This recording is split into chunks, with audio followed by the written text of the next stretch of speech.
我哋嘅法定人數已經足夠啦。Members, we have a quorum. I now call to order the meeting. Item 1 on the agenda. Since the last meeting, we have issued 5 set of information paper. The details are in the agenda. Please note. Item 2 on the agenda, items for discussion at the next meeting. At the next regular meeting, on the 12th of June 2017, Monday, it will be at 4:30 p.m. There were 2 items. First one is progress on support for the teaching and learning of Chinese for non-Chinese speaking students. The second item is the progress on the trial scheme for the special education coordinator, SENCO. And then before the 12th of June at the next meeting, there will be a special meeting on the 15th of May.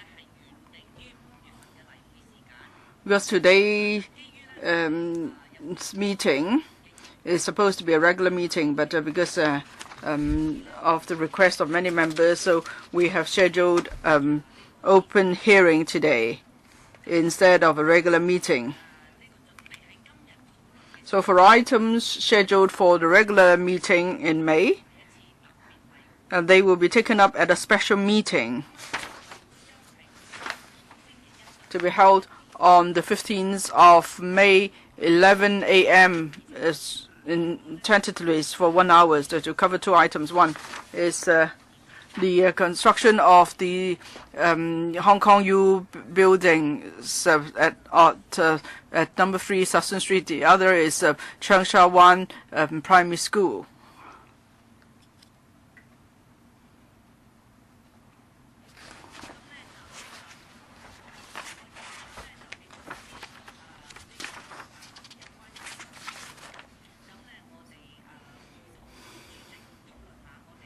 As for other items on the list for discussion, we'll talk to the Deputy Chairman to see when we will schedule discussion for those items. And if members wish to propose any items for discussion, please inform the Secretariat.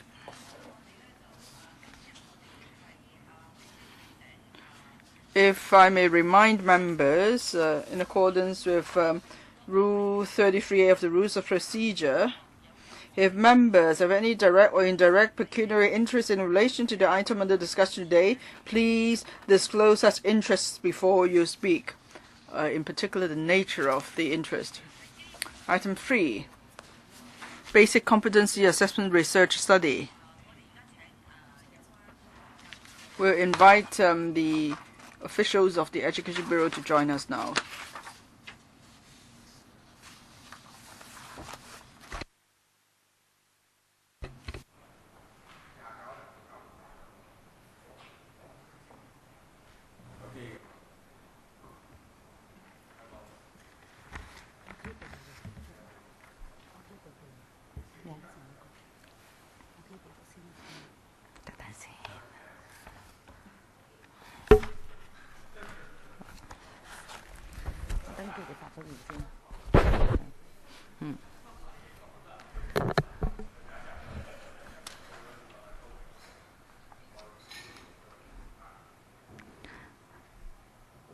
我哋亦首先係歡迎政府當局㗎，咁我哋亦都請呢就係安排各位團體、其他團體嘅代表同埋個別人士出席會議入嘅人士入場啦嚇。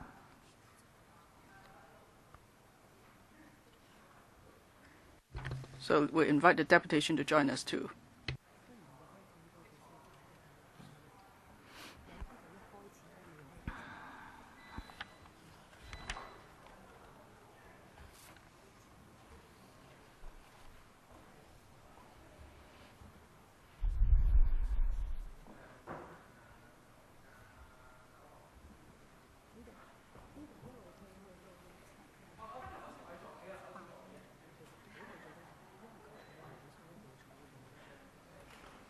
改名，我只要讀名啫，你見到人。咁呢度照緊第7係嘛？呢個擺呢度。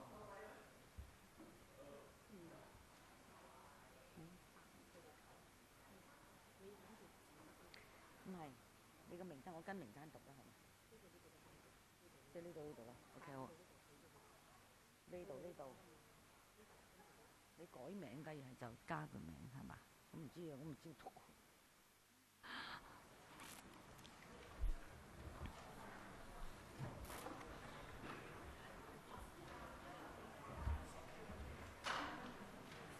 唔可以擺。攞走佢啊！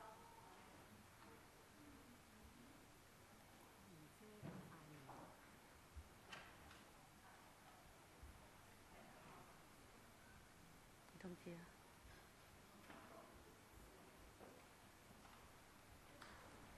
啊！請副主席擺低相機啊！ Deputy Chairman, please put away your camera. 你通知收翻嗰兩個。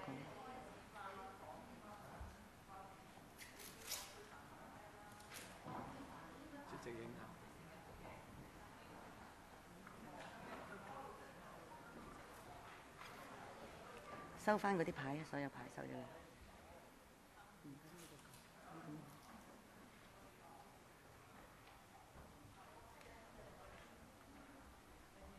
唔好行嚟行去，翻座位 ，OK。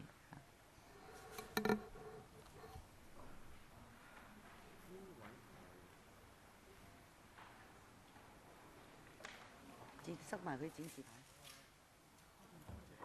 通知。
搞掂未？未喎，攞開啲牌嘛，攞低啲牌嘛。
唔得，佢一定要擺低嘅，冇理可能唔擺低嘅嘛，係嘛？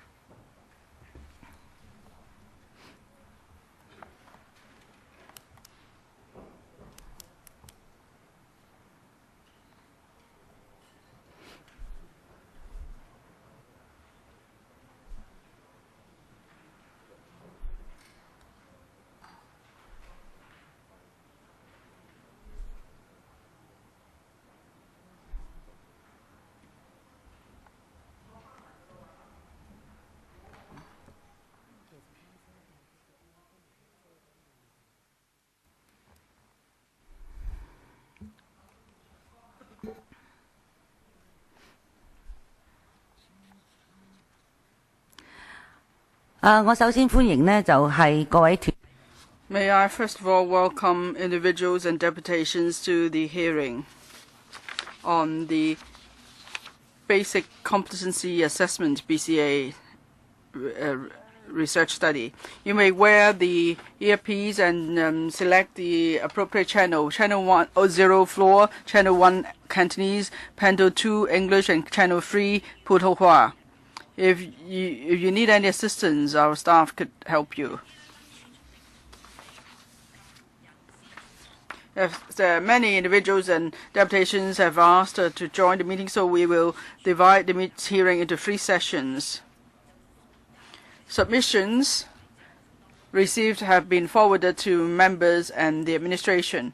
May I invite the individuals and deputations to note for written submission and oral representation you make to this council, they are not protected by the Legislative Council Powers and Privileges Ordinance. And if I may remind you to note that as you attend meeting at the conference room of the Legislative Council complex, or for those in the public gallery following this council, please note the following.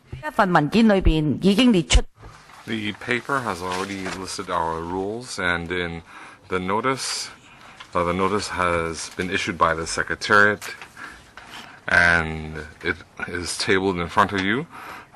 Members of the public who are in the gallery, you can also seek a copy from our LegCo staff. I'd also like to remind you that the paraphernalia that you have in front of you, you need to remove that, because when you speak, if you need some speaking aids, you can raise them. But during the meeting, please remove the slogans that you have brought with you.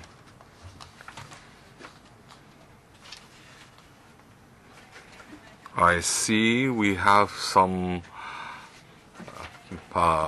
members of the deputations who still have slogans. Could you remove them?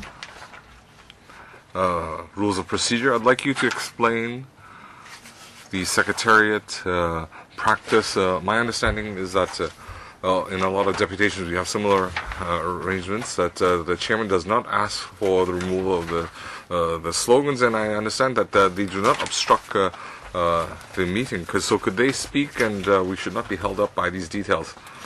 I'm only consulting with the members of the deputations whether they're willing to remove the slogans. If they're willing to remove them, we can start our meeting, and it will not obstruct your speaking time. So when you speak, if you're willing to use these as speaking aids, that I will allow. But currently, if it's not your speaking turn and you want to display your slogan, you might be affecting your other members' line of sight. So I'd like to ask our staff to assist these people, put down their slogans, and you can raise them when it's your turn to speak.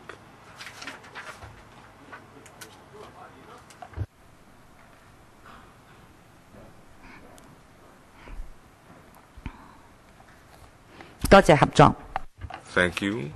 So first of all, let me invite the government to take us through the documents. So let's have Secretary for Education speak first, Chairman, and members and deputations. Welcome. At this point, I'd like to review briefly some background material to facilitate our subsequent discussion. In response to the society's request, the Education Bureau and Committee responsible for reviewing the Basic Competence Assessment, in 2016 we had undertaken a lot of new measures.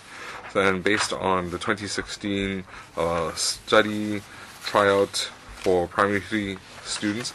There were some 50 plus schools that participated, and it was successful. And the TSA review committee recommended that in 2017 that we should have a BCA research study. The design of the study was to look at basic competencies, and it was named in such a way. And in the 2016 tryout study, that formed the basis. So aside from assessment, we also had fine-tuning the school report and also a basket of measures and support resources. So when Education Bureau received the education panel of LegCo's letter requesting us to contact the 2016 tryout study schools who participated to attend the meeting, to have them share their experience in the 2016 tryout study, we agreed with that arrangement that we could provide a better understanding to LegCo members, and that we could share experience. So the Education Bureau had contacted 11 different districts and different size of schools to attend the meeting. And aside from school principals, we also have frontline teachers and parents who are ready to share different stakeholders' participation experience. On 10th of April, the school representatives were ready to speak from a professional perspective on how to use the assessment data to help students learn. Some schools had also provided information, and parents were also willing to share their attendance. The reason for their attendance is because there were only 10% of all schools in Hong Kong who participated in the tryout, and members mentioned that we're not trying to find random participants. They were not there to represent individual views or to provide a stance, but as participants of the program, they were able to provide first-hand experience on the fine-tuned assessment. So I don't wish to repeat in detail why 11 tryout school participants and their parents could not share their experience on 10th of April, but I would like to thank the schools who attended the 10th of April meeting. They were here ready to share their experience, and they voluntarily, on last week, 2nd of May, they held their own sharing seminar and invited legislators. And I would like to express my gratitude to their enthusiasm. Now, the Education Bureau has heard from different participants, so we welcome the education panel convening this meeting today. So I need to repeat that regarding the 3 components of BCA. First of all, we don't have the students' individual information. It's not an open examination. Second, they will not use that information to assess schools and scrap schools. BCA is part of the school curriculum.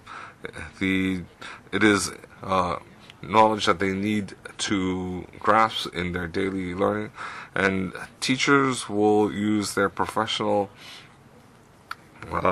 skills to teach the relevant knowledge and skills. So there is no incentive for training. It is regrettable that the community has a lot of discussions regarding BCA and TSA, which is not relevant. It's not the truth. There are comments that the purpose of promoting TCA is to help publishers of coaching material to continue to publish coaching material. So I would like to state that there is no need to purchase extra material to coach TCA, and there is no need for any supplementary material. We can use internet resources and assessment resources to enhance learning. So regarding the coaching culture, we feel that it is the comments are unfounded, and we are against overcoaching. Now, if principals and teachers would coach students for a low-risk assessment, that is a lack of faith in the students. It's an insult to the education system. If we were to scrap BCA, and BCA would just be a scapegoat. There is no research into why there is such a phenomenon for overcoaching, and that is an irresponsible decision. So education, in 6 or 7 years' time, when problems arise, and if we want to amend that, it would be too late. Therefore, we need useful data at the primary school level to help them, provide them with timely assistance. Otherwise, when the students, when they are promoted to high school, secondary school, it might be too late to intervene. It would create more pressure. Have you also thought about students' future? On 10th of April, in the LegCo paper, we had quoted examples from overseas and illustrating this point. So we have collected stakeholders' views, and we had looked at them point by point and followed up point by point. So even though some stakeholders had some reservations in the beginning, but they agree that there is importance in the assessment work. They have participated in the tryout study. They had so that's why we see there is an improvement in the questions. We provide more support and more diverse support to schools to meet the different schools' needs. So all this is the effort of the participants. So in order to enhance education assessment, we will continue to fine-tune and improve our work. The BCA scheme is one such measure, and we will continue to hear from stakeholders, including today's deputation. Thank you, Chairman. Thank you, Secretary.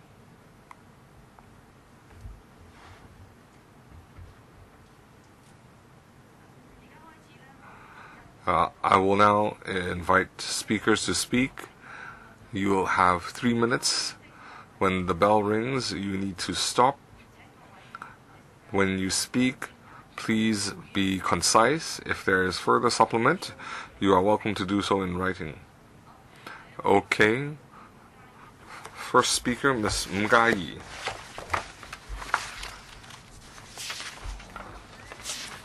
I'd like to ask Mr. Eddie Ng, you had returned from Japan after a visit, after watching the peach blossoms, so you are not going to attend the second and third session. So I think you have lots of these peach blossom. You have to desist from disposing rubbish. You had thrown it on the ground. So I think, Mr. Secretary, I think you should work as a tourism chief, because you don't have any. Ms. Yi, could you please speak on your comments regarding the BCA? I'm doing that right now. Please do not interrupt. This year, the BCA, it is a fine-tuning of last year's TCA. You would think that it would be disguised, and you think you can fool people, and next year you will call it USA. You say it has been reviewed by professionals, but you just given it a name change. So the Secretary, you just said that you will expand the research scope and collect more data, but that means according to previous data, the percentage of passing grades is falling. Well, if we have such data, then the BCA, what effect does it have? It's conducted for 10 plus years. It's not effective. So let me tell you, last year, TSA find the upgraded test. I have a copy of the test. How do you test the kids? They are given 25 minutes. They have to answer 20 questions. That means they are only 8 years old, so they have to answer 1 question per minute. So what can they be? What are you evaluating? Why don't you trust the teachers, the schools? They are much more professional than you are. So Mr. Eddie, when you retire, could you take it away with you? You should not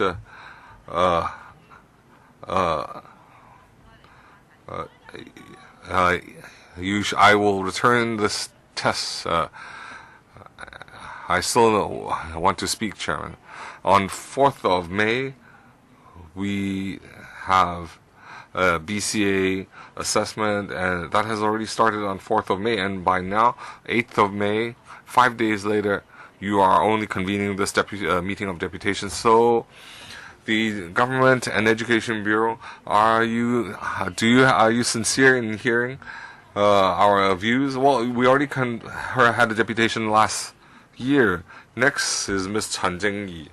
Ms. Could you please pick up the trash you dispose? Ms. Chan Jing-yi. Ms. Chan? Thank you, Chairman.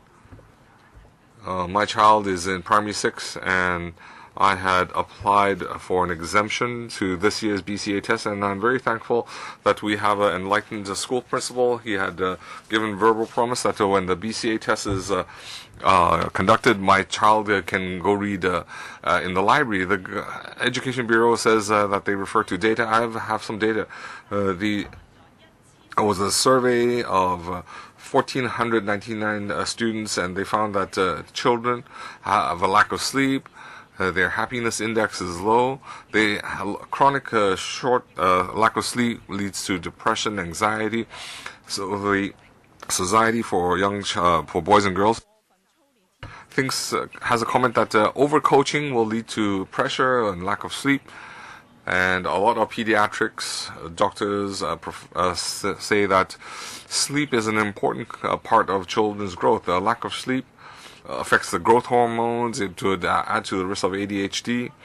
The Hong Kong Pediatric Society and the Pediatric Society, in December 2016, they had written a letter to the education panel saying that overcoaching of TSA or adding TSA homework leads to more pressure. It affects the brain development. They emphasize that education should be done so under a happy environment, and they suggest that the TSA should be suspended. As a mother, I'm very concerned about my kids' academic results, but I'm more concerned about their health and mental well-being. We have TCA supplements in homework, and some friends ask me, why is the curriculum so advanced and it's distorted? The school's curriculum is geared towards coaching TSA. It is exactly the opposite of your zero coaching comment. I know a lot of mothers, they dare not speak up because they are afraid if schools are made aware, it would be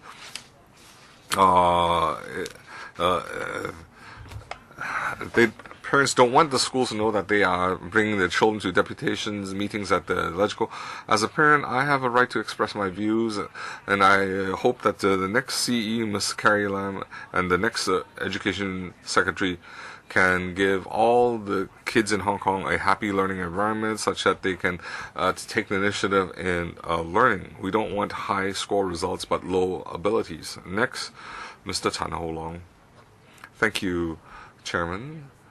I'm a primary 6 student, and my parents had applied for exemption to the BCA, and the principal had approved of that and allowed me and arranged me to be in the library to read. But I can tell the secretary, I have a primary 3 student. He had to do a lot of TSA papers. He had to do a lot of coaching because he had a lot less time to play.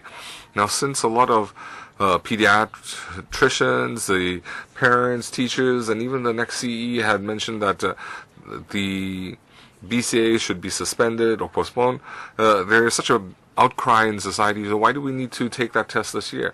As a student, I hope that the next CE and the next Education Secretary can create a happy learning environment for Hong Kong students. That's all I wish to say. Thank you. Thank you.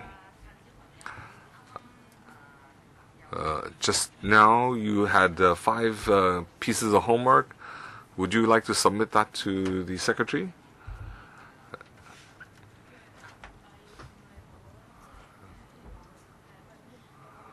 It's not my homework, it's my friend's homework. Do you wish to hand that over? So, staff, you could help so the secretary will know which school is doing that. Next, Mr. Wang Hei. Just now, Ms. Ng had taken a TCA Chinese test paper. She ripped it up and threw it on the floor, and you said you asked her to pick up her garbage. So you agree that this TSA is a piece of garbage. Okay, Chairman. Last week in the Finance Committee, you were discussing the Disney expansion. Mr. Wong, we are talking about the BCA. And I'm telling you, Hong Kong kids, because of BSA, TCA, they have no time to go to Disney. So, Chairman, why do you say that Hong Kong kids need Disney? Next, I would like to ask the examination authority, and Ms. Lee is here.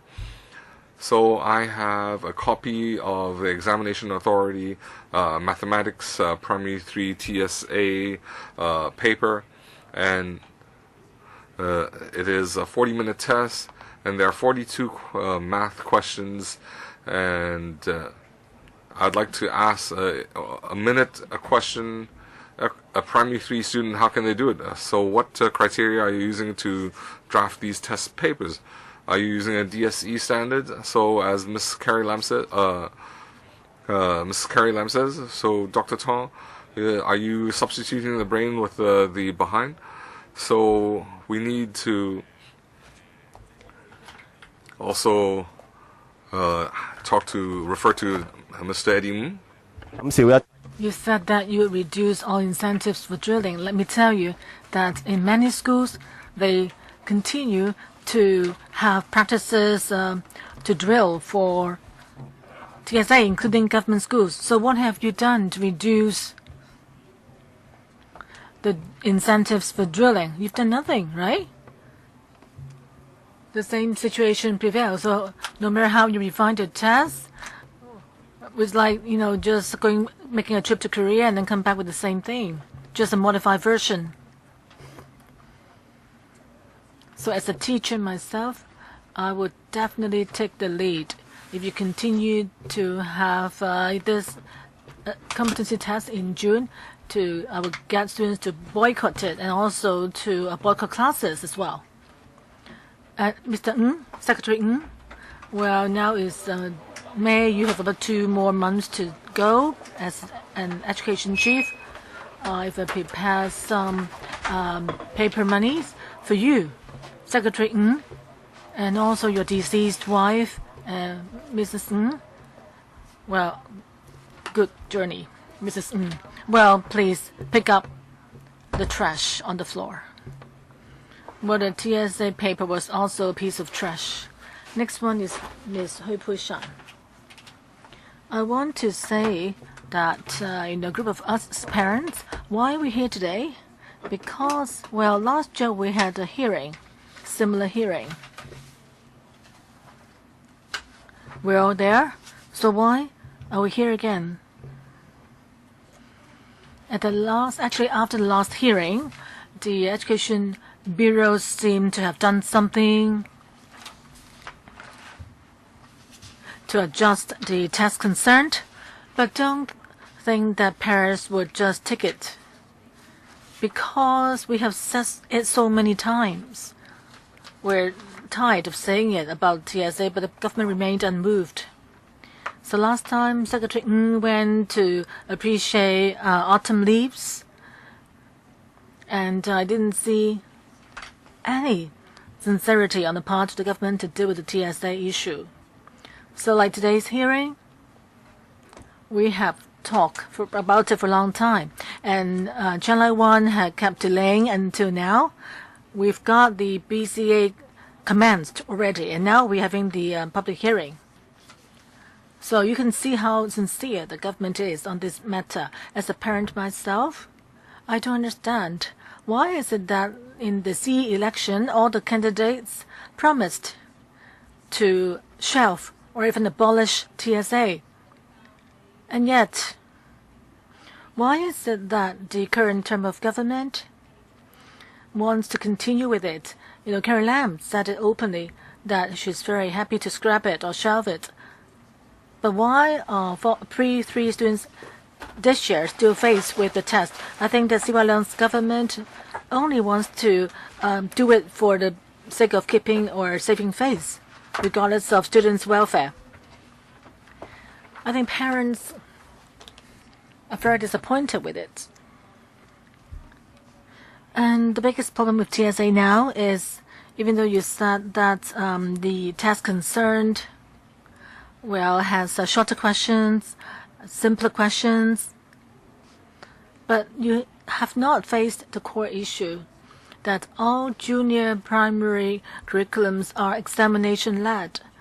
You shouldn't get primary 1 students to be subject to an examination-led system. So why do P1 students have to do comprehension exercises? Why are they doing difficult tests? For primary schools, in their learning, the most important is the learning incentive. So right from the start of P1 classes, they were subjected to drilling. So all these questions are of little use, no use at all to the learning. So I hope that please listen to parents' views. Next one is Ho Mei-yi. I'm from the Parents United. There's only one childhood for every child, only one growing up experience, and examinations and comparison culture has spread to kindergartens. Students are under a lot of pressure. We need to stop before things get worse and try to perfect the system and give our students a happy childhood.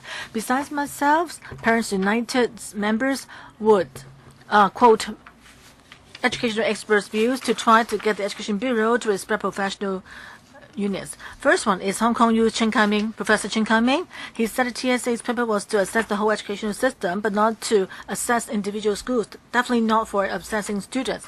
And the current functions of TSA have been overrated. The quality of a school actually is way beyond the test results for language and mathematics subjects, and you cannot do the assessment through individual questions. If you don't improve students' learning, then the test itself cannot enhance students' level. So, the same point. If you want to weigh the pigs, that's different from racing pigs. And also, there could be bad consequences from TSA across P3 students, because the biggest disadvantage of TSA is that you can exemplify the examination culture. TSA actually conveys the message of examination first, and so it's really reinforcing the examination culture. So you are focusing on what's examined, and all the other, for example, moral education, multiple intelligence, or personality development have taken the back seat, and you're going backwards on education reform. And Professor Cheng Wing-kwong at Chinese University mentioned 4 core problems with TSA. That is, in the past decade, TSA has not fulfill its function of having progressive assessment on teaching and learning, because its design intent was to have a territory conclusive assessment.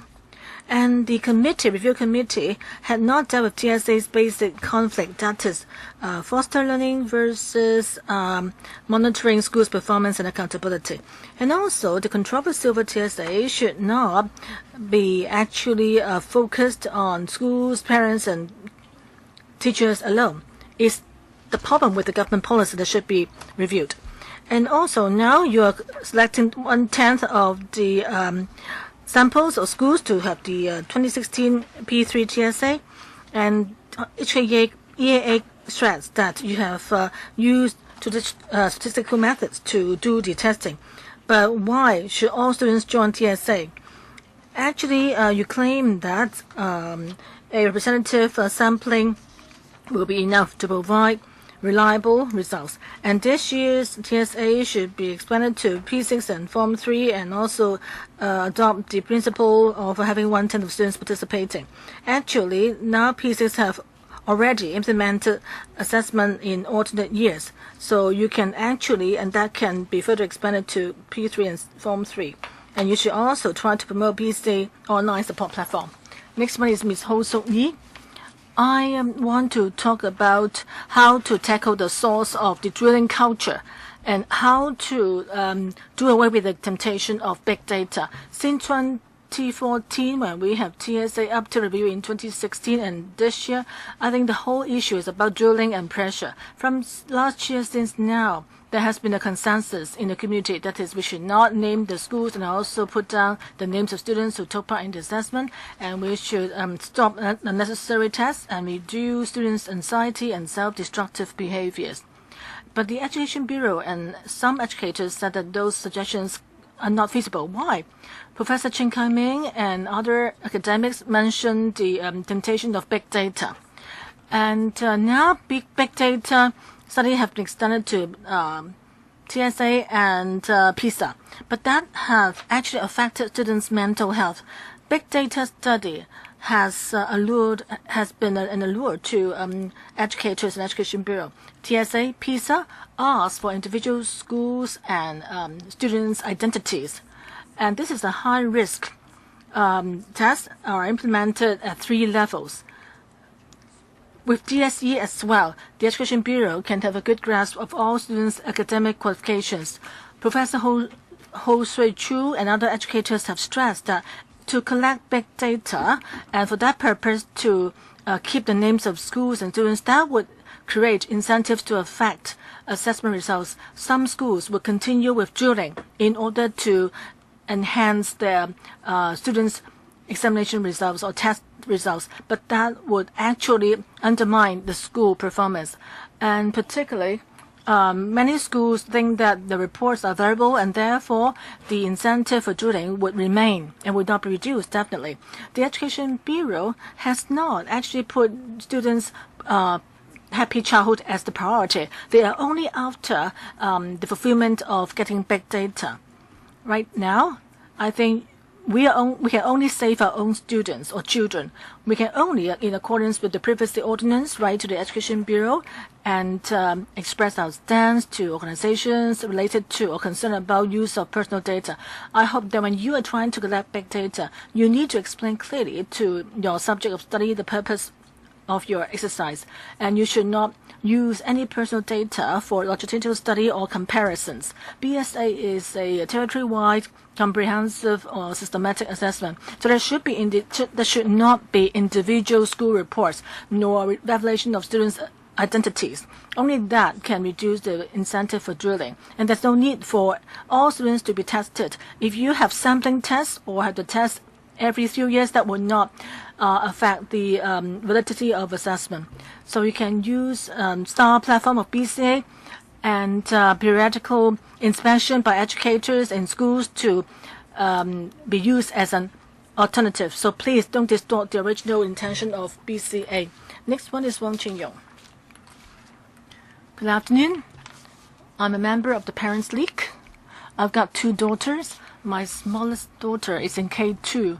I need to take time off for her from school so I can come to this hearing. But I think it's really worth it because I don't want my youngest daughter to be subject to this problem of having examinations all the time. The BCA or TSA has done more damage than benefits. There's no benefits at all to students. We've seen so many disadvantages already. It's intended originally to assess students' learning effectiveness, but it's deteriorated into an assessment of school performance, leading schools to keep drilling students. I did the TSA test myself. I found that if you had not gone through drilling, it's not possible for you to get a high mark. You need to be familiar with the techniques in answering the questions. I don't see why a P3 students have to learn about answering question techniques. So, as there used to be aptitude tests that primary students have to take, and now P3 students have to prepare for a test even earlier than students before. So I'd like to ask the secretary, have you got time to go to a park late in the afternoon?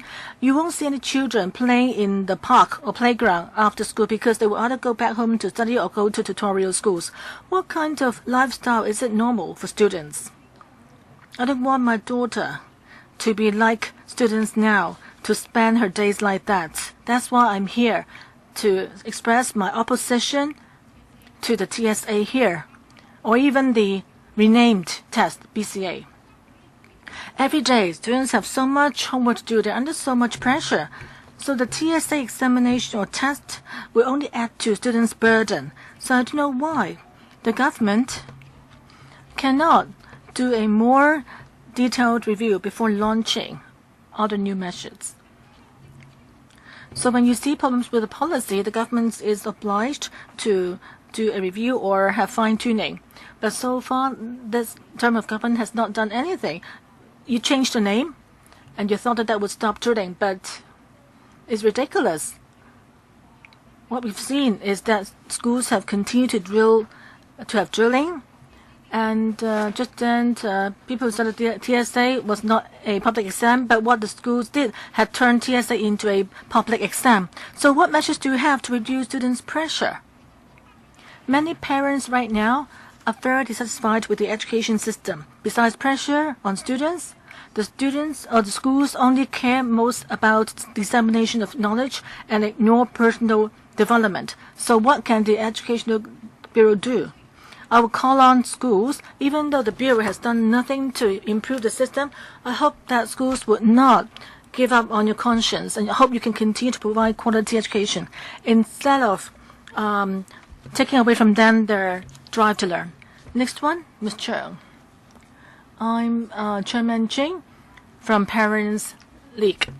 My kid is in P3. I hope that after today's hearing, more P3 or even P6 parents can express their intention or wish to schools about BCA. I've applied to my kid's son that my son will not take the pen and paper exam. So where will I go with my child? We will consider where to go to Disneyland. All along, the Education Bureau have ignored what's happening in schools. The education officials are like living in a different planet. We've said so much about the drilling culture, and yet the secretary asks, where is drilling? Some schools carry out mock exams or mock BCA or TSA tests, and the secretary said it's part of learning. But parents are rational. In the two extremes of abolishing and resuming the test, there could be all sorts of options, but the Bureau chose to take a different path from what parents want. If you say that TSA is a pillar of education and you think that resuming the test is a professional decision, so why don't we review what existing principals think of the BSA? Principal Chen Kong, and a number of other principals thought that there are loopholes in the assessment mechanism. You can look at part 4 of the 2016 review report for TSA. You can look at the difficulty in setting questions, and sometimes because of drilling in the techniques in answering examinations, sometimes the questions set are harder and harder, and in the BCA it offers no solution. And also, another principal, WONG thinks that the basic competency measure by TSA has totally ignored the concepts of education reform, that is learning to learn and happy to learn, and also students' ability to learn. Since junior primary school, Hong Kong students have to learn examination skills for doing pen and paper examination, but they've lost the incentive to learn and the joy in learning. Do we have to have TSA conducted across Hong Kong? Principal Chow Ching-yan and others disagree. Mr. Cheng Yong-pong, another principal, said that TSA has been around for more than a decade, so it could be outdated, so there's a need to review its necessity. Principal Zheng is a member of the TSA committee, so is he that his view is like Professor Mo, that his view was being neglected? I hope that the next term of government on TSA can, shelve it and then set up a more representative committee to review the whole thing again. Next one is Mr. Yuan Mo-shing.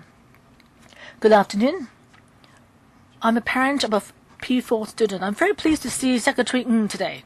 I don't understand the intention of TSA. You said that you want to be a low risk and little drilling. But for the past 2 years, I always heard from Secretary Ng that there will be little homework and zero drilling. And even today, looking at the Bureau's guidelines, primary schools are supposed to have 100 minutes, including mealtime during lunch. But do you know how many schools right now are really living up to that? Right now, even till today, you said that TSA, BCA have no problems. But earlier on, so many people had said that there were problems with TSA. Did you ever say that there were problems? If not, then why did you have to change it? And also, you kept saying that drilling doesn't exist. I brought a copy here of the exercise. We gave you information. We wanted you to follow up with schools, but I found it strange that the education department and your divisional staff seem to be unaware of what's happening in schools. What are your staff doing? So why is it that you have to get parents to tell you the situation? What's the role of your staff? Does the Bureau know what's happening in schools? Okay, that's all I want to say. Thank you. 林先生 Mr. Hui Chak Lam.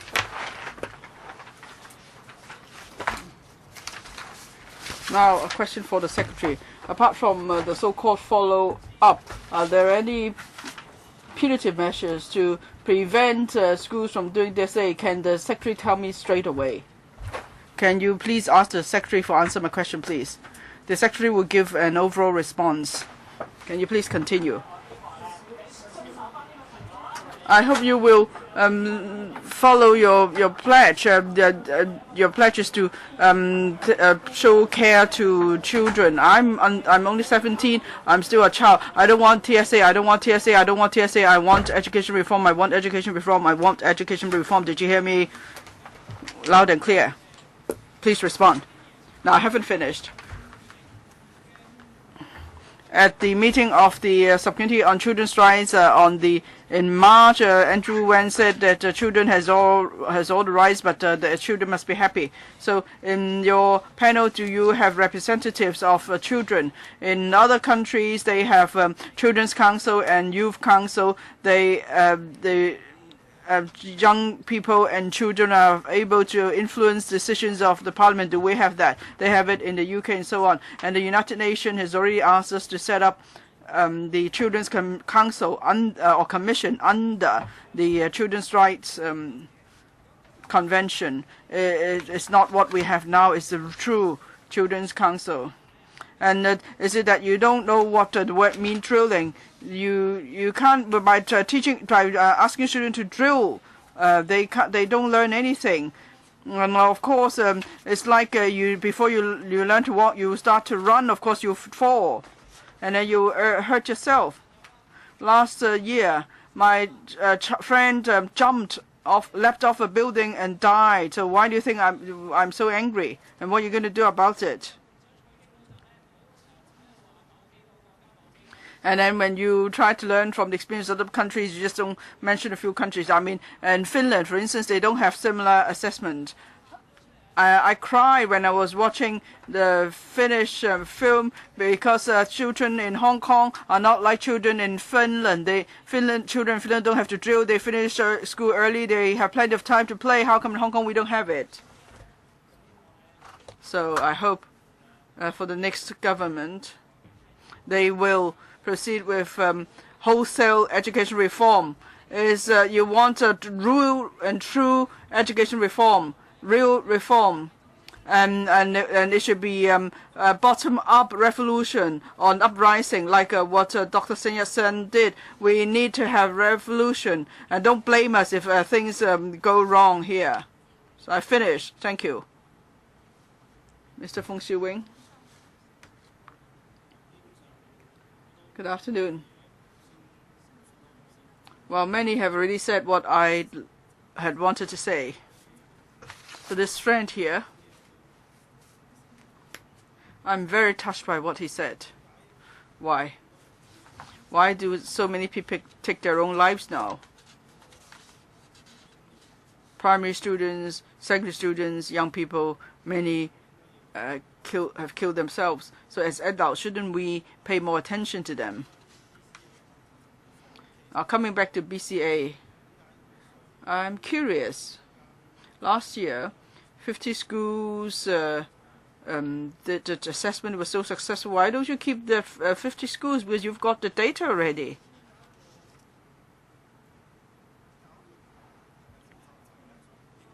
And, you know, seems the Education Bureau has a narrow mind, right? Why is it that one written assessment could represent everything about education? What is education? Education is about just for students to take exams. Let's say we take the primary 3 students, Chinese language. You just want them to learn a word, and then you will test them on that word with an article. Is that right? Reading comprehension. It's really about reading the whole article and then understand what the article is trying to say. Is that not the case? I just don't get it. And that's this phenomenon, laughable, which is laughable. TSA has been around for 10 years. It's very difficult. It's already a consensus. And someone showed you the 2 articles on reading comprehension. At first they were just a few hundred characters. Now it's over 1,000 characters. Why is it that the Education Bureau says there's no drilling? If usually, I mean, doesn't it make sense that if the article becomes more difficult, then the pass rate should be lower? But I've looked at the pass rate over the past decade. It's remained at over 80%. And every year there's a report, right? And there's no way teachers could respond so quickly to a report. But then we don't see that the results are getting worse. Is it because students don't have drilling, or is it because that because the children are better nourished, that there's some changes to their genes, that's why they are smarter? So I find the figures are not trustworthy. Madam Tong Chung-yi, I'm from Parents United. Now we're here because we want to protect our children from wrong education policy. Now I hope the Education Bureau will remember this. Parents and children are the most important stakeholders in education. Don't just look at things as professionals. Don't say that it's something that's been politicized. We must go back to the profession of education and then slight the views of parents. But parents are the ones who know children best and who care about children most. Now, some principals have spoken up in support of BSCA. Now, I like to say this in response. Firstly, drilling is a fact. It's not a rumor or hearsay. But then you think because just 20-30 schools are doing drilling, so it's not a large number. So if there are students from 20-30 schools being drilled, it's not a problem, even if they suffer, right? And then even you say that if principals don't drill them, students on BSA, they'll drill them on something else because that's the culture of a traditional culture of Chinese. Well, I'm really worried if that's the mindset of the education sector, or those in charge of education here. That's because people have wrongly drilled children, so they should be drilling children more. And how do principals lead schools like that? How professional are they if that's the way they lead the school? And recently there's a new point raised that is if you have received a public subsidy, then you must be held responsible. And it's for these people to tell us whether they're doing a proper job. They don't prove their performance by the TSA results of students. Now they're using various means to drill students, so the pass rate is higher, and then they feel better, and then their jobs are more secure. So they were doing something totally hypocritical, and then they blame parents who try to monitor the school. I think this kind of arguments is totally nonsense. I hope it's only a small number of principals who think that way. BCAs become a source of revenue. So professors could then go and do study about something that's common sense to everybody. That is, breakfast and sleep are good for children.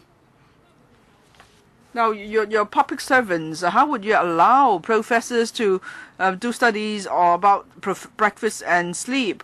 How good they are for children? Why did you approve such a funding? And it's a huge sum too.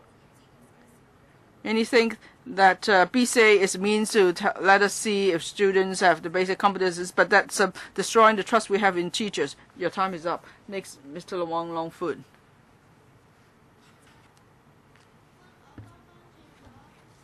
Good afternoon. I'm Wong Longfoot. I've just switched to a different school. That's why I don't need to do the BCA. But my friends who are in mainstream schools, they have to stay for tutorial class because of BCA. My friend's mother has written in to say her child won't do the BCA. It's only then the school canceled the drilling classes, and my friends were happy to learn that. So if their mothers did not help them, I wonder what would happen to my friends.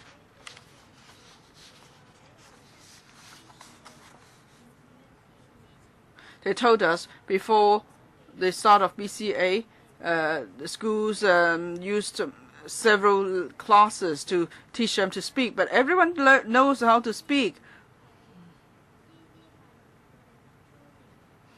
And why do you don't think that's not drilling? Now, the Education Bureau said there shouldn't be drilling, but students often have to do BCA drilling, so who's telling a lie here?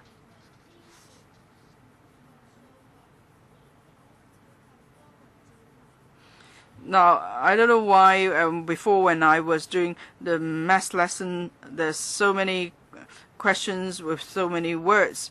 So I have to do a lot of exercises on math with a lot of words. Is it because we have to familiarize ourselves with the BCA type of questions? Now, at one class, the theme was about space. It was a supply teacher, but the supply teacher kept making me follow other classmates in doing the same exercise. But then everyone works differently. Why must everybody be made to do the same? Why must they always restrict students? Why do they want all students to do BCA? Why isn't there not a choice? I hope adults will listen to young children too. We shouldn't just be listening to you all the time.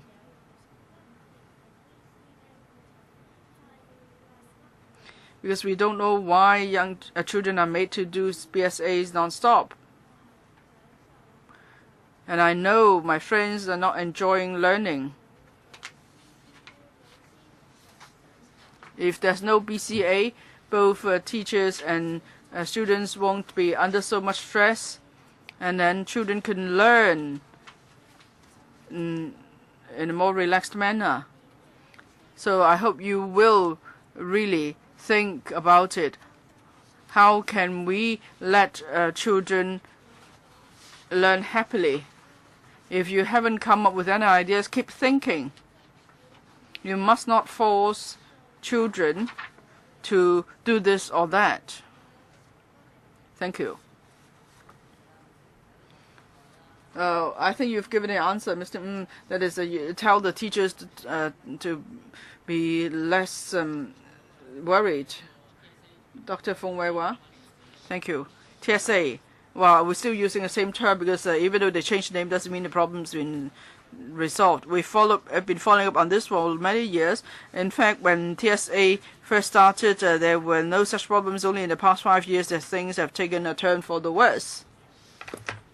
And this assessment is about to measure the basic competencies of students. We have no objection to that, but it shouldn't be done the way it is now with excessive drilling. So what went wrong? For TSA or now the BSCA, originally the assessment is to assess basic competencies and there's no controversy about that. But then through this assessment or measurement, we could give feedback to teaching so students can learn better. But in the past decade, we've asked the frontline teachers, they said this purpose never served. And until we talked to the Education Bureau, and they say, well, yes, this purpose to be served in future. But in the past, no effort has been made to this purpose. And the third functions of the assessment, and that's what the Education Bureau originally denied, that is, this assessment is for monitoring schools. Now, the Education Bureau kept stressing in the past 2-3 years, this is a low-risk assessment, doesn't affect schools. But actually, they use this as a means to manipulate and monitor schools. But now they have owned up that they need the data, and they're using the data to monitor schools. But that means it's high risk for schools. And it goes against the original purpose of measuring basic competency. So the two purposes could not coexist with the assessment being done properly. That's not possible. So you have to stop now. Don't use such data to monitor schools. If you want to collect data, find a proper way to do it. Do sampling or whatever. And you could actually collect data. You don't need such assessment that's regardless of course and just to get some data. But then you will affect normal teaching and learning. And so students are now led by the TSA, and that's not professional at all. So I hope the Secretary will give it more thought. Don't think just that all opposition is politics.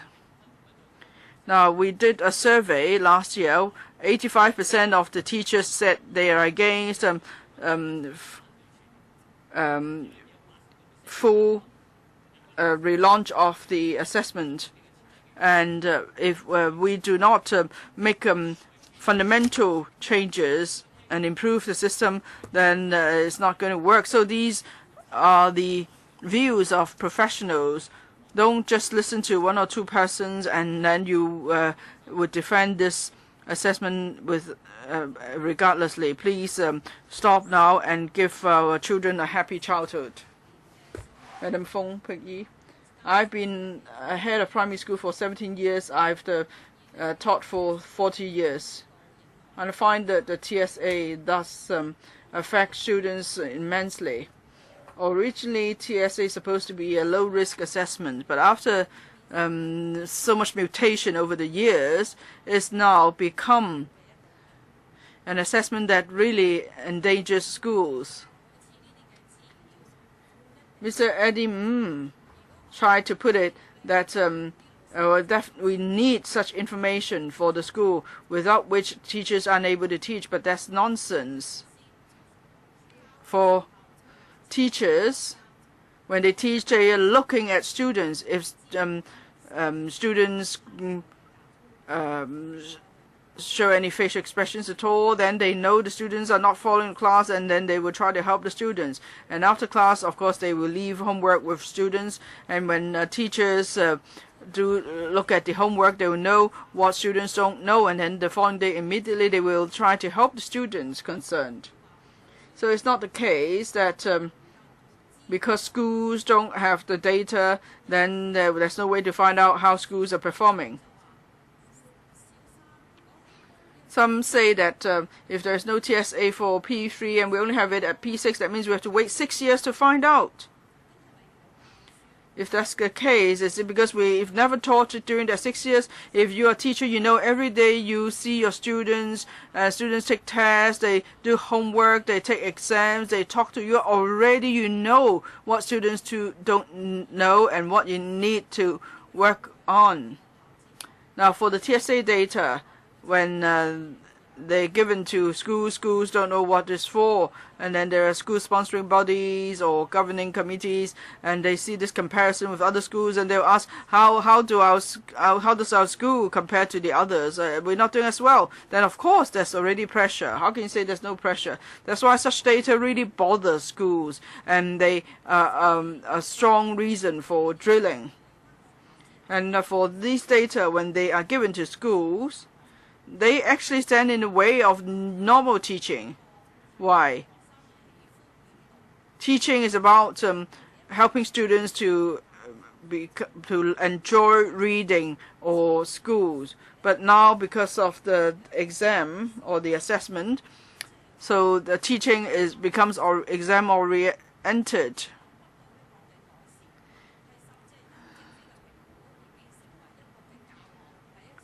And assessment becomes the only reason for teaching.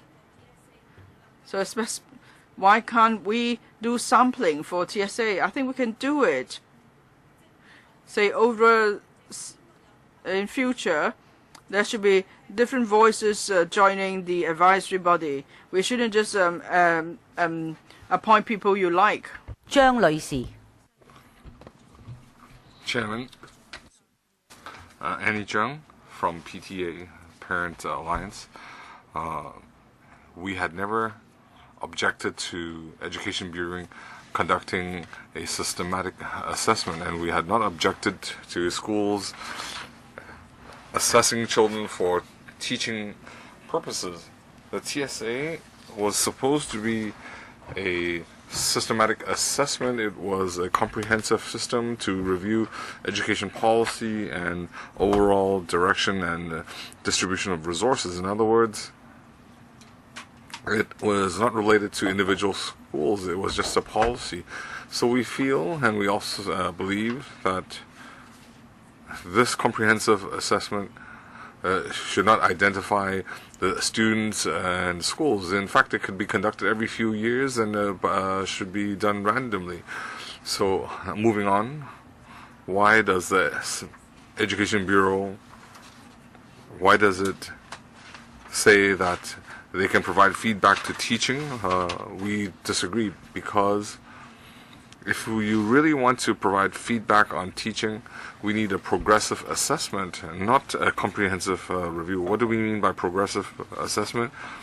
That is, we need to look at development zones of the students, and we need to support their learning.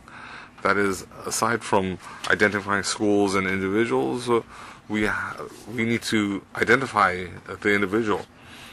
We need to develop this individual's potential in order to provide relevant teaching. It's hard to do that in Hong Kong because, first, the Education Bureau has a curriculum. It limits the teachers. It limits the teaching scope. It's hard to provide a tailor-made solution. Second, teachers have to comply with the teaching curriculum, and Hong Kong curriculum only has a limited choice, and it is hard to be flexible. So the only difference is student abilities. In the past few years, the Education Bureau had tried to use the TSA to review the education resources, and they also used that to scrap schools. So they told the principals, if they include a progressive assessment element, that is an SA, including the SA element at the same time,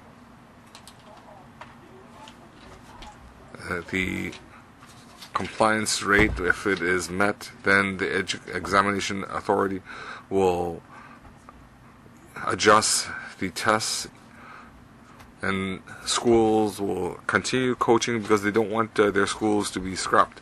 Dr. Zhang Qiaoman.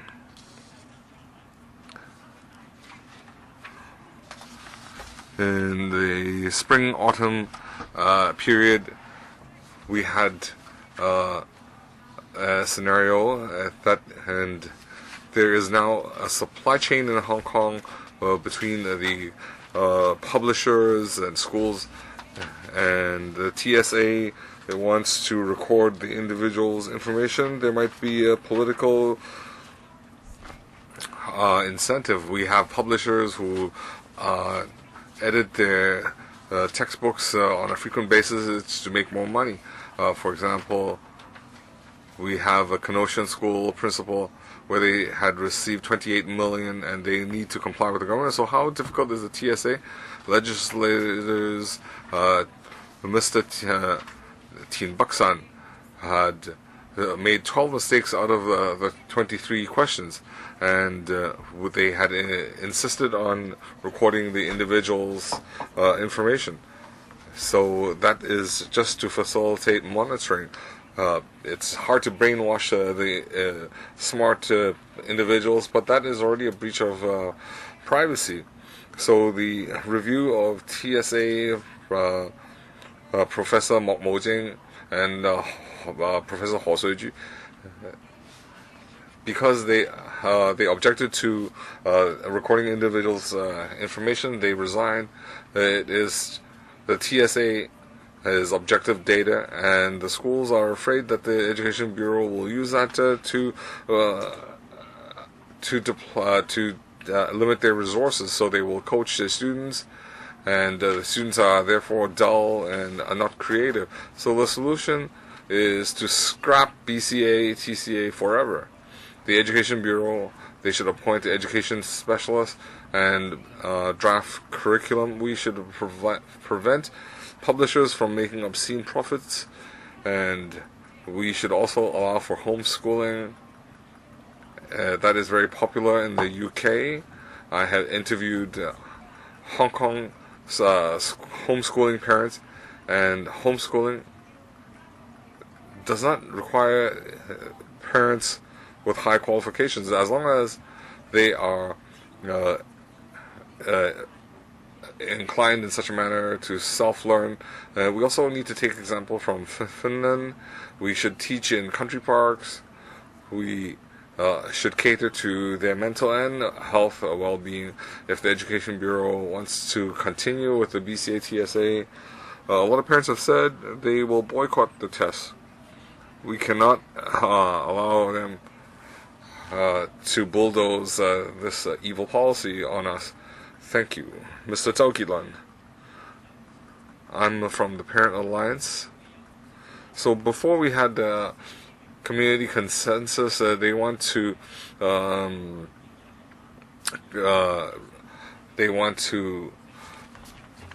bulldoze the idea through us, and they are creating conflict between parents and schools. This type of maneuvering will give public the wrong impression that there is political pressure.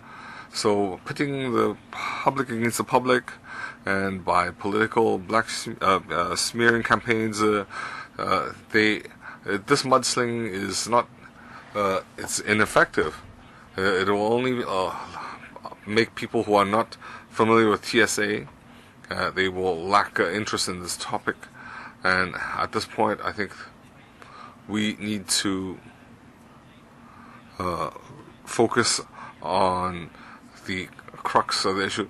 The education officials are turning a deaf ear. Well, if they think it's a pillar to education, then they need to amend the education laws. You should make it part of assessment and a mandatory component of otherwise it is irrational and not legal.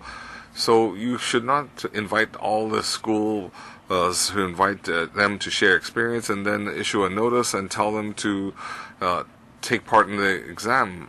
This is a typical sleight of hand on the government's part. The schools dare not object, but because they need the government's resources. So when are you going to be accountable to us? If the BCA, if you emphasize it's a study, it's a pilot study, then as parents, we are guardians of underage children. We have the right to choose whether to participate or not. And Education Bureau has now put the ball in the schools' court. So I urge all the schools to arrange, to allow parents to exercise discretion. they should not act like the irresponsible education bureau and issue a notice and tell them that they have to take the test and they're not given a choice. So even though we do have a BCA, the written test, and there is still time for schools to arrange on how to take the test. So students who do not wish to sit the test, they can have other meaningful educational opportunities. Parents do not wish to object, do not wish to defy the school. Parents don't need to worry that we are being disrespectful to teachers. In fact, by expressing your view and creating an open and happy learning environment is a choice. Mr. Lai Wai-tong. Thank you, Chairman. I feel very honored to be speaking directly to the Chairman, and I would like to ask Mr. Eddie, are you dragging your feet? I'm from Zhongguan-o, and I had worked in the creche in the Zhongguan-o. The students finish school at 3:30. They only leave at 7:30. And some students, when they come to the creche, they sleep. I asked them why do they sleep, and one primary school student answered. He said, I have to go to school at 7 a.m. I have to take supplementary lessons, and I was shocked. Primary school students have to take supplementary lessons at 7 in the morning because they can't take supplementary lessons after school, so they do it in the morning. They have to take on extra coaching for tests. So I would like to ask Mr. Eddie, what do you say to these students who have to go to school at 7 a.m.? You yourself might only go to work at 8:30, 9, or even 10 o'clock. But these students, they are at school at 7 o'clock. So TSA, BCA, and we heard from parents and school principals. They said that the problem is with excessive coaching. Now let's look at it from a macro view. Why do we have to do extra coaching? And we know that it's to compare the grades of different schools. In Q&A 7, when they use the territory assessment, it says that you should not use that to compare schools and individuals. But just now, the school principal said that the information is used to compare schools. So I want to ask Mr. Eddie, could you answer this question? Another macro question is, I'd like the accountable team to review why do we have excessive coaching. I know there are some parents who have well-meaning intentions. Some parents want to coach their children. I think it's because Hong Kong has a limited number of industries. So parents are worried that if they don't get into good secondary schools, they can't get into good universities and they can't find a good job. So if they don't have a stable job, they are worried of their future livelihood, because in Hong Kong, if you can't make it education-wise, you will be out of a job. So I'd like to ask Mr. Eddie, where does Hong Kong problems lie? Mr. Ho Kai-min. In tomorrow's Sam Shui Po District Council, I'll be putting forward a motion to object to the TSA, and I'd also like to urge Ms. Priscilla Leung to support us in our objection to the TSA. What we're talking about today is BCA or TSA and the problems that arise from that. The Secretary talked about good intentions and the benefits of doing this, but the facts that are in front of us are that BCA, TSA leads to excessive coaching and drilling. Just now we heard from 2 children. They are very fortunate. They don't have to take the BCA test, but maybe because of this hearing, they have to do some other kinds of coaching. So coaching is not hard work for the child, it's hard work for the parents, especially for grassroots families. The situation is even worse. A lot of grassroots families, they have a double income parents, and they don't have time to spend with their children. So let alone playing with the children, they don't have opportunity to do that. So where can they coach and drill their kids' homework? Their grades are falling behind. So given these circumstances, they don't have any learning incentive because essentially their grades won't change. There's no learning motivation. How can they enhance our results? And we see that all these assessment, it just reinforces their loser status. So why are we here today? We're calling for suspension of assessment. We don't want to force the students.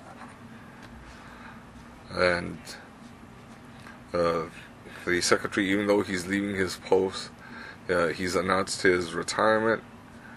I'd like to know, in the remainder of your term or in the next term of government, will they promote some no homework days? Because the education should help the students reduce pressure. We need holistic development. So the secretary, could you consider having a no homework day implemented throughout Hong Kong today? We can talk till the cows come home. Teachers tell you should scrap the TSA. Parents, teachers, children, they all tell you to scrap the test. And I'd like to ask the chairman, you said that Hong Kong kids need Disney, but because of coaching, there's no time for us to go. Next, Ms. Chen Yuk-mo.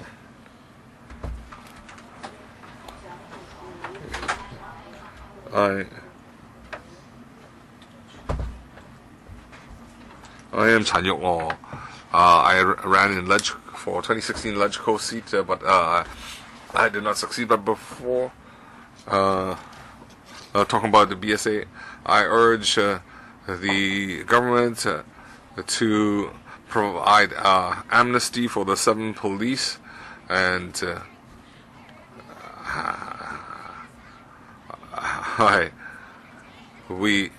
I need to respond. Please stop. Please stop. Please stop. Miss Chan. Miss Chan. Please stop.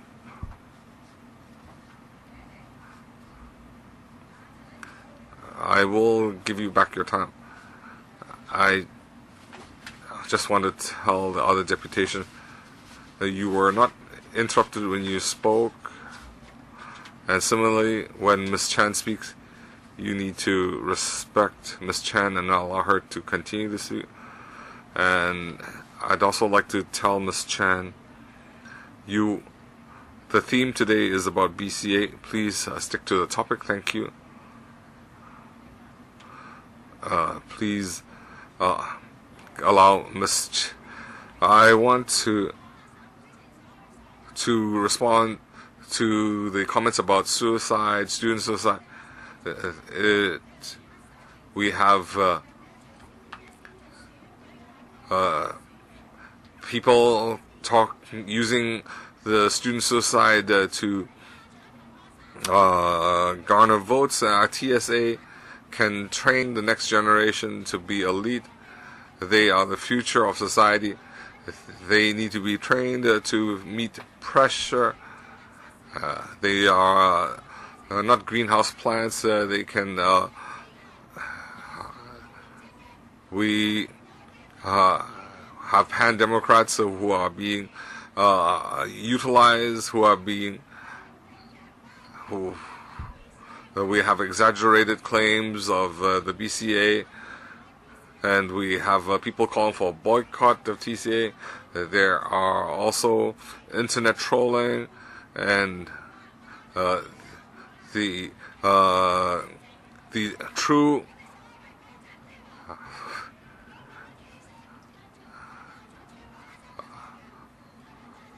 So we have monster parents, and you can blow hot and cold.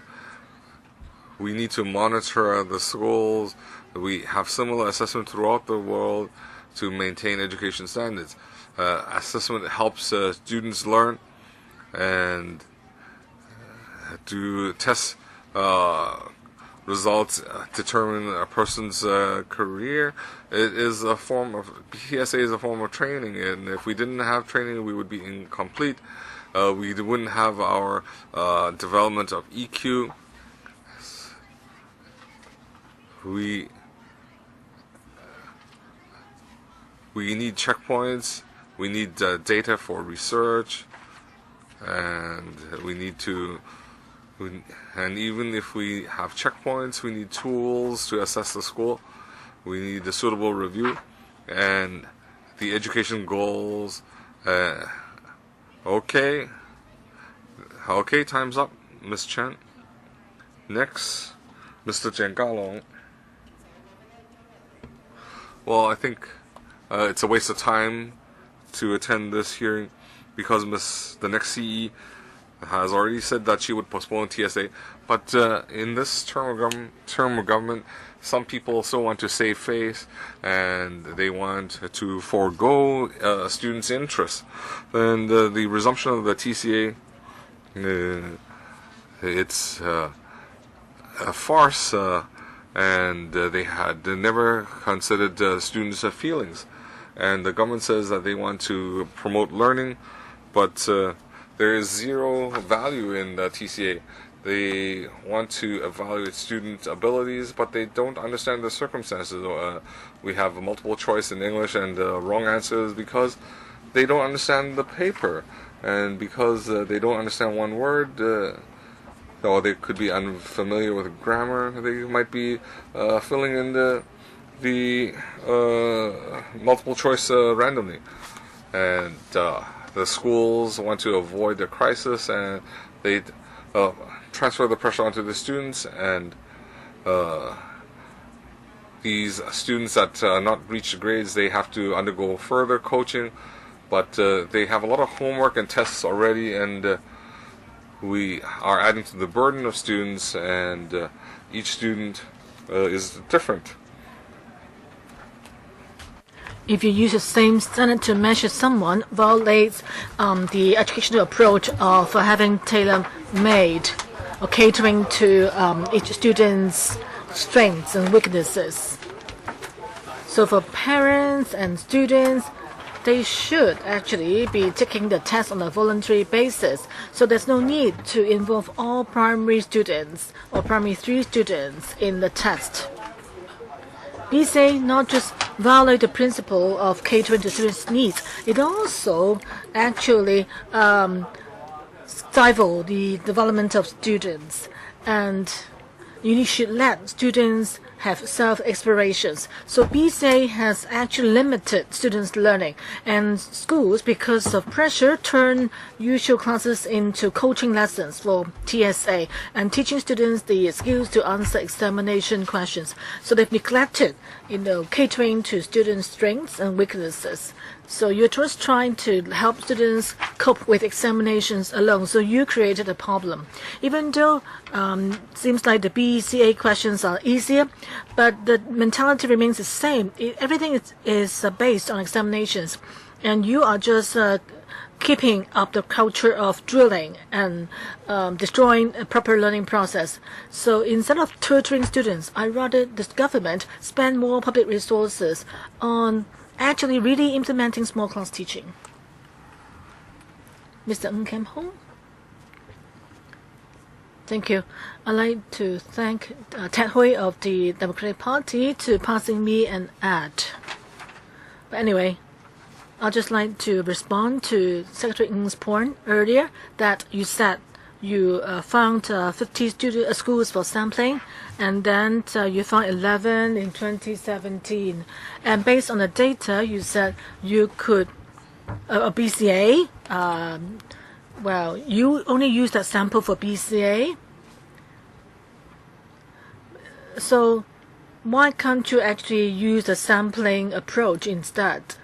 I find that I do have doubts with your points. Just then the secretary said something very well, that you said that people who are opposed to TSA or BCA is insulting educational staff. So, Secretary, I'd like to ask you, as the education chief, 3 hearings held, you only present at 1.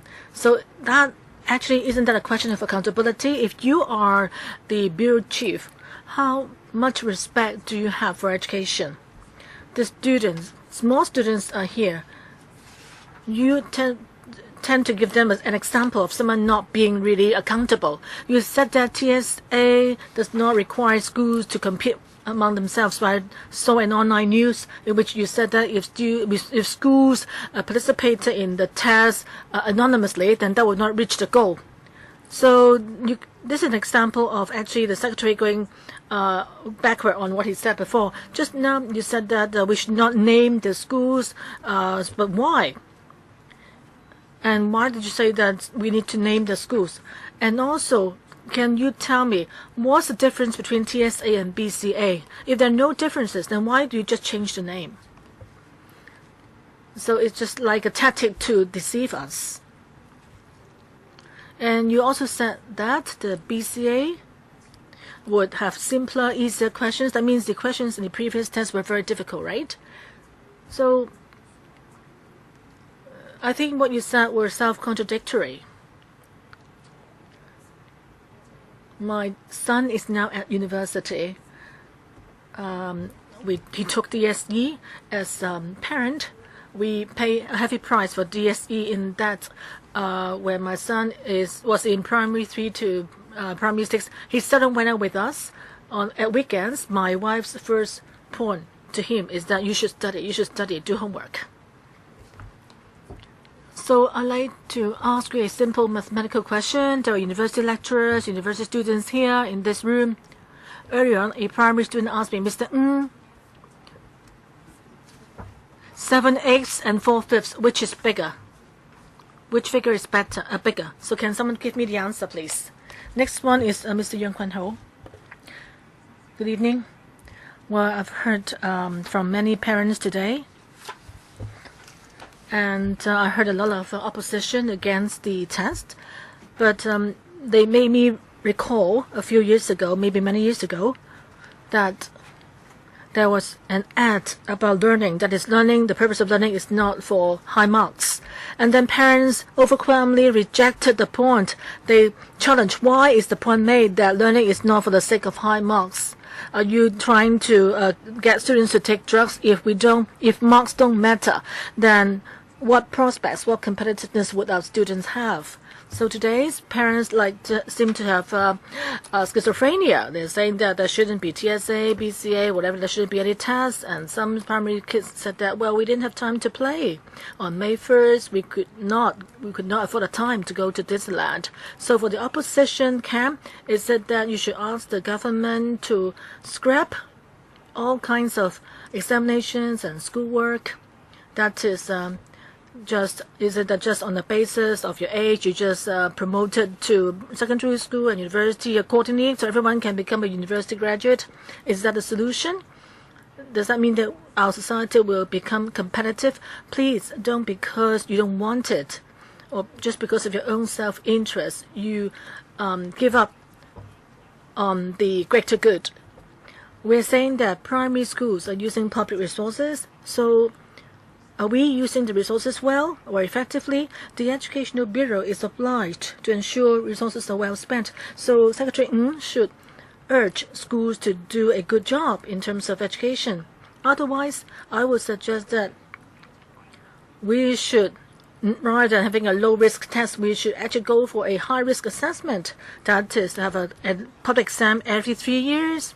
Then, don't mention drilling or not. Just have a public examination to determine everyone's chances in life. Is that what you want? Now, this is just a minor assessment, and you are actually up against it. It's like students are being unfairly treated or harshly treated and to the point of having to commit suicide. If I tell you that we don't need this system, then the government still needs to have assessment because we're talking about use of public resources. So what should we do if we are to have public examinations? Would you support having public examinations or not? Is it that we don't need any sort of assessment and everyone just study as they like, or if you don't study then that's fine as well? Then are you going to pay for the resources or money that goes into education? Are you going to provide subsidy for the education here? So please think carefully. Education is not just about empty talk, it's about competitiveness. Okay, so the first session of deputations is finished. But before the secretary responds, I'd like to see how many members here have questions. Let me read out the names. If you're not on the list, please raise your hands. Claudia Mo, Lau Shulai, Helena Wong, Xiu Kao Chun, Fernando Zheng, Liang Yu Chung, Priscilla Lang, Yik Chi Ming, Chen Chi Chun.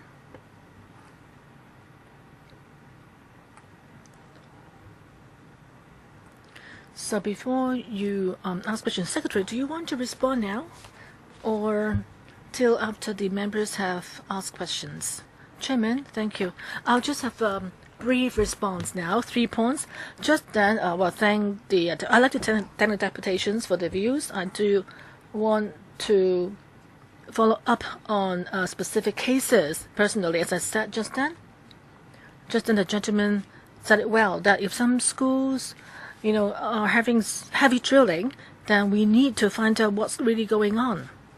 One important point is lots of the drillings, of course, are problematic, but you are saying what happened to your child when he was in school, but he's now at university. I understood what you're saying, but why is it that in November 2015 we set up the committee to have an overall review of the situation because people found the problem? So I hope that you understand that the BCA is really, is intended to address problems with the previous TSA. So it is an improved measure. And also, often I understand parents are concerned about the kids. I totally understand, but I think for our principals and teachers, we need to have more confidence in them. Often, we point out problems one after another, but as I said many times to teachers and principals, but you can also bring your points to us. Don't just think that the schools will suppress any opposition views. The world is not like that.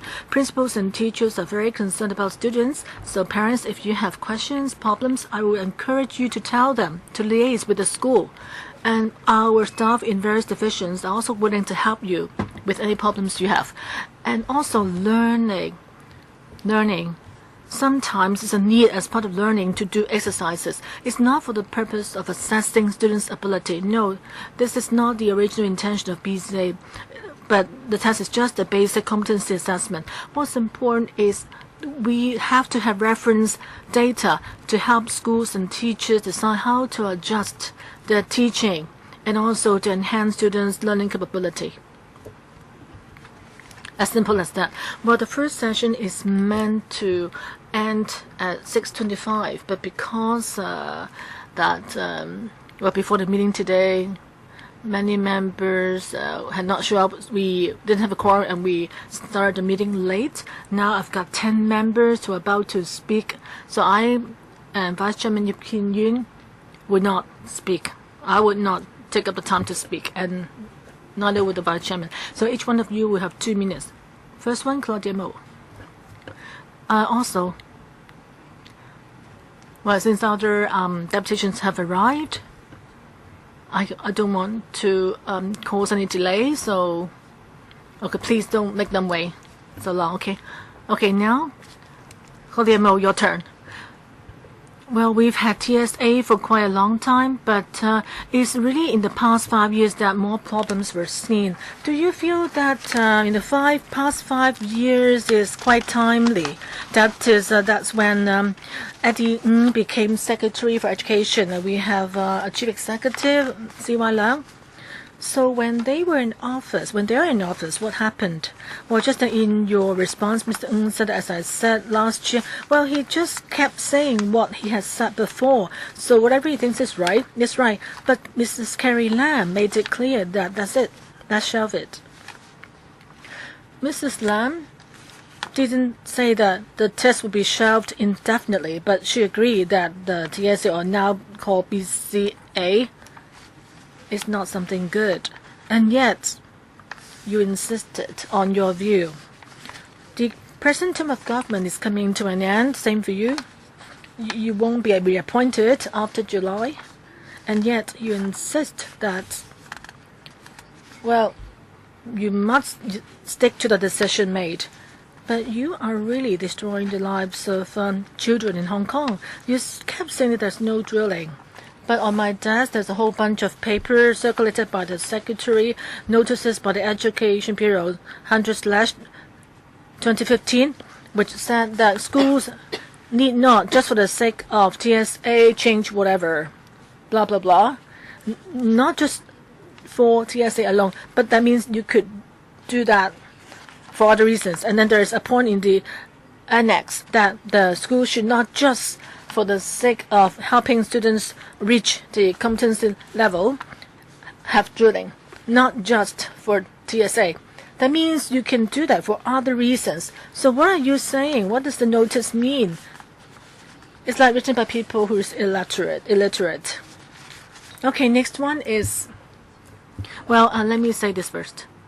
I have drawn a line because just then a member just entered, he raised his hand to no. Okay, I've drawn a line. Lao Siu line next.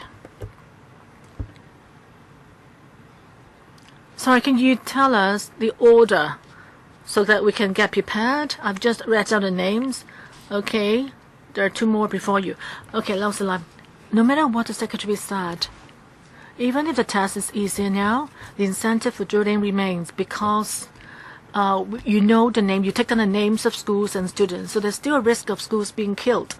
So principals remain worried, and drilling will continue. And the Secretary kept comparing, tests in various countries, and said that you said that there are tests everywhere, but you need to understand the special background in each place. In overseas, they have small class teaching, there's no spoon feeding and so forth, and their curriculum is diversified, there's no drilling culture in many countries, but in Hong Kong, our curriculum is so standardized, and there's much pressure for students in ordinary days and with large class sizes. So why do we need such an assessment?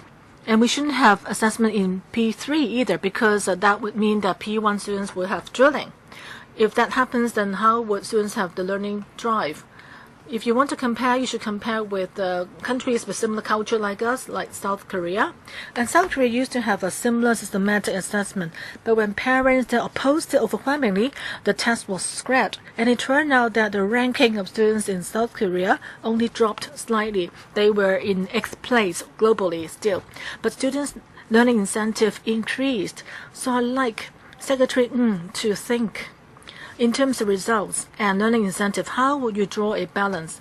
When we keep drilling students in our society, shouldn't we give the students a way out and return learning incentive to them?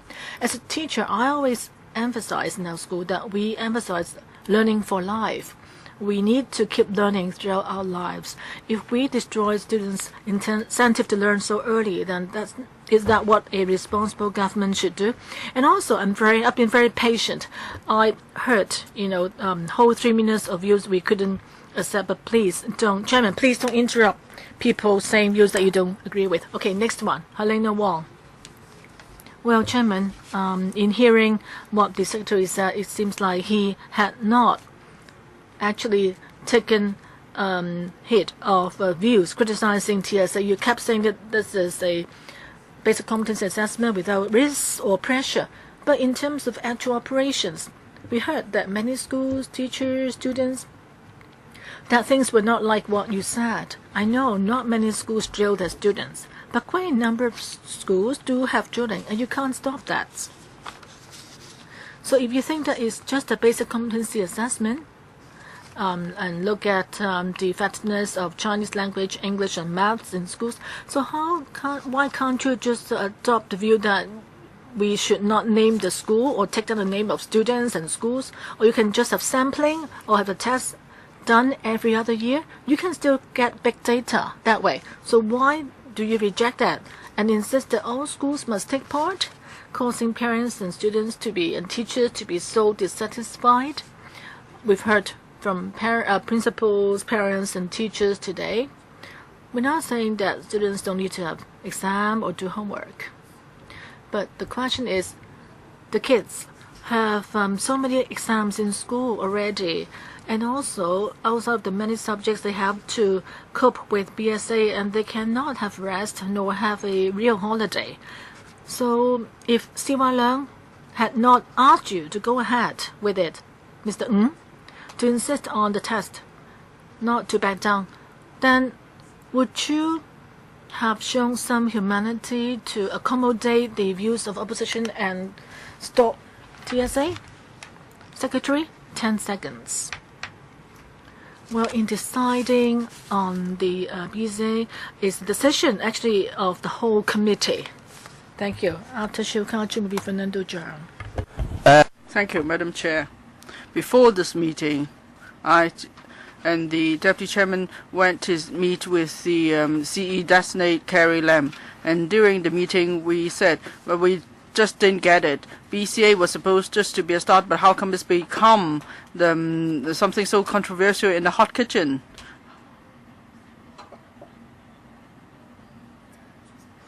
Now, many have expressed their views on the subject before today. I have to say this is an overdue hearing, and is the overdue attendance of the Secretary. I hope you will listen carefully to what people are saying here. Now, many groups have since 2012 been trying to tell you through various means why they are opposed to that. They had gatherings. And many gatherings, and they wanted to see changes, but unfortunately they still insist on doing this. And for us members, we can't. The only thing we can do is to just keep opposing it, and that's what parents are doing too. So we can just keep opposing it to the bitter end. There are many people following this meeting live. So from BSPTSA. We learned a lesson probably in public education: T, tolerance; S, silence; and A, adversity. So tolerance and silence would only leave us to suffer through adversity. So we can't just put up with this. Even now, it's B, say what good is that? B, battle; C, challenge; A, ambivalence. So that's what BCA. So now it's become BCA is still so ambivalent, and there's still a battle. The challenge is still there. So it's not the case that you just rename it and you can change things. No. I don't have much time, Madam Chair. Yes, your time's up. Dr. Fernando Zhang, and then after him is Leung Yiu-chung. Madam Chair, BCA or TSA?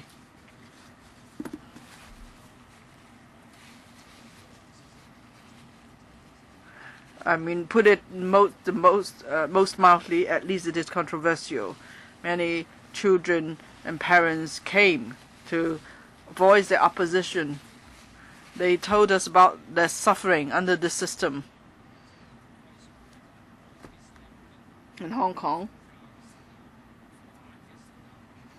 Our children don't have enough time to sleep, let alone play or rest. We just keep pushing them. We want them to perform in open exams for themselves, for their schools, and for whatever future there is or there is not. And then different political parties are saying that as a bottom line, give children the choice, give parents the choice. If schools want to take the test, fine, let them volunteer. But shouldn't parents and students be given a choice? If they choose not to sit the assessment, if they choose not to attend the drills, can they be allowed to do so? Can you give them a way out? Now, Secretary, you only have about 2 months left in your office. Can you not do something good and give parents and students a choice? Response, please. Secretary, you have 18 seconds. Thank you, Madam Chair. I think we've made it very clear. For individual students or parents, if they have difficulties taking the assessment, they could inform their school head directly, will be involved in the process. Next, Leung Yu Chung and then Priscilla Leung. Madam Chair, it's a waste of time and breath at this meeting, because the Secretary already made people to take the assessment, and if Carrie Lam doesn't change her position, well, next year maybe there won't be the BCS, so it's a waste of time here talking to the Secretary. But I think so many parents, teachers here, students here, because they want to voice their grievances again about the TSA, because TSA has been making students suffer, and they think it's not right. And the Secretary, from the paper, you said that the TSA is just to assess students' basic competencies so that in the next school term they could learn better. Now, I've been teaching for over 30 years in a secondary school. For school teachers, we know exactly how we can help students improve in the next stage through exams and tests, so we can do it. And maybe you say it's not just about schools, it's about the whole territory. If it's about the whole territory, why do you need to know the names of the school? Because you're talking about change the whole education system territory-wide and has nothing to do with a particular school. Why must you name the school? So doesn't make sense. If you're just talking about schools, individual schools, then teachers are able to tell what students need. So you don't need this system. It's unnecessary. But today's hearing is another good opportunity for us to tell the Secretary, adding that you are totally stubborn, you ignore public views, you press ahead with TSA, you're just making parents and students suffer, and you're not doing anything to help schools. So before you leave, you should at least apologize to schools and parents to say you haven't done this properly. So face up to that. Priscilla Leung and then Frankie Yik. Madam Chair, now I finally get it.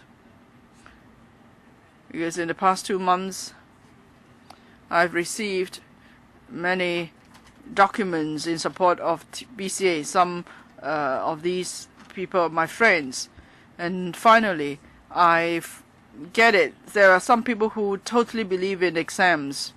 One of the point of view is that if BCA at P3 is abolished, that is possible. What will happen is that when students go to secondary 1, they won't even know all the 26 alphabets. So, because I've received so many such messages, I am not convinced about what you try to convince me with. There are school sponsoring bodies, there are principals, and among my colleagues, one's wife is a teacher. And she said, if you say this, it's really unfair to them because every day they are assessing students. It's not the case that because you don't do the primary 3 PCA or TSA, then students will do so poorly that they can't even name all 26 alphabets at secondary 1. No, that's not what I'm talking about. My concern is that if there are 80% of students who take the PSCA, they're happy about it, and parents are happy to let their children do this, fine. If the assessment is good for them, of people would want to take it. But then for the remaining 20%, are you trying to make this 20% of students to lose confidence at so early at P3? Or should these people be labeled at P3 that they are incompetent, that's why they need drilling? So we're just saying you should leave it to schools and parents. For schools and parents who don't want to do the assessment, just let them be. And then the assessment should be anonymous. That remains my position. Frank Kiyik, thank you, Madam Chair. Secretary, I think you have to work harder to explain the new BCA to the public, because still people don't see what changes have been made. Tommy Zhang and I support the government in keeping BCA, because in 6 years, if there's no assessment at all, it's totally irresponsible for our next generation. And of course, we're not talking about individual assessment, we're talking about assessment of the school as a whole. And I think the government should consider doing one more thing. Okay, the school, if you give the report to schools and schools see their inadequacies, then would the government give the school more support? Like the group I serve, we have a school launch scheme. We use the Quality Education Fund to make improvement, and we provide further support to schools. So we enhance the teaching capacity of schools. As a result, the standards of the students improve. So if you just give the report without providing support as the next step, that's not enough. The government saying, or the new C is saying that she's going to set aside $5 billion, and then the Financial Secretary $18 billion. So this money is enough to expand the QSIP program, so you could provide suitable support to schools. Now, from our own school launch scheme, schools welcome QSIP colleagues going to the schools to help them out, because it's about enhancing the standards of students. Well, drooling happens because of various reasons. So just blame it entirely on the system. Some schools want drooling, some parents ask for drooling. So we have to look at the issue in greater detail. We want to see how we could improve the learning of students. That's what we want to achieve. Chen Chi-chun. Well, Priscilla Leung said finally she gets it why some people support the BCA, but I think she's only got half of it. If, say, for a body check-up is free, is voluntary, is not painful, of course no one would be against it. But then this check is not voluntary nor pain-free. They force you to take medication, to do exercises, and at the end the results still not good, and there are consequences. That's what parents are worried about. Frankly, that there's not the system to blame. There could the parents and teachers, schools may ask for it too, but without a system, there's no way we can ask schools or parents to do it. Well, I've read the attendance list for all 3 sessions, and everybody is against either your TSA or BCA. At the beginning of the meeting, the secretary said most grudgingly that last time there was not a chance to invite the 20-odd representatives of schools which took the BCA to come and share experience with us. But I would like to have this experience sharing too. Well, anyway, you had a name list of some 20 school representatives to share with us their experience. But we won't want them to join your team. We want them to sit over here. So they sit together with parents and teachers to come and give their views and debate the issue, but they're not here. So they can't join us in this debate. Why? Why is that the case? I find it odd. Secretary, you have to tell everyone. You're only here for 1 session, and many are disappointed. Why can't you stay longer? Why can't you listen to everybody's views? Is it just a gesture? Because next term you're not here, maybe the undersecretary will be the secretary. So let this undersecretary listen to your views. Leung Kwok-hong, Mr. Leung Kwok-hong. While Eddie Leung's attitude is really poor, he won't sit through the meeting, but we will. We'll sit through the meeting. You are paid over $200,000. Where are you going after this? Tell us, please. BCA. I would say it's bloody cunning authority. BCA means bloody cunning authority. It's annoying, and at the same time it's cunning. Can I ask you this? Many people say they don't want the PCA. When you teach students, do you want them to be fearful, annoyed, or happy? Can you answer that? Secretary, response please. Thank you, Madam Chair. Every week I go and visit schools, I see many students, I ask them the same question. At first they say, no, we don't want it, because that's what the media is saying. But after you explain to them, and then we show them 2 samples, then they don't see a problem. Second point, students. Now you really have to talk to students, parents and teachers. They think it's quite all right. They don't feel under pressure at all. Well, Mr. If teachers are the one to do the station test, if they say it's not good, they won't do it for you. Do you think it's an important view?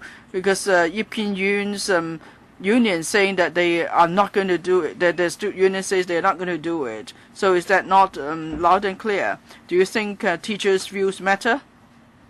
Tell us. If they say they're not going to help you go through with this. So, Secretary, you have 5 seconds. We stay in close contact with schools. Then you have to convince teachers first. Secretary, do you have something to say as a whole in response for this session? Yes, I'd like to give brief response. I would like to thank all those attending this session and members too. Now, one point is important. You say students are under immense pressure. I must stress again, for the BCA, there's no information on individuals' performance, so there's no individual performance or assessment. It's about overall basic competencies. And you say, well, how come you can't do sampling, or you only do it every other 3 years? But I think your focus has been too much on the territory, but you don't get it. You seem to overlook the fact that it's mainly the schools which will use the BCA assessment, so they could devise a strategy to help students. That's what's important. If it is an anonymous exercise, then schools won't have access to such information, and then that's a main function of the BCA. And finally, that's a professional advice of the committee, and as principal official, we have to be responsible to students. That's our key consideration. Thank you. So that's the end for this session. The next session will start at 6:50. So we will take a break here. Thank you.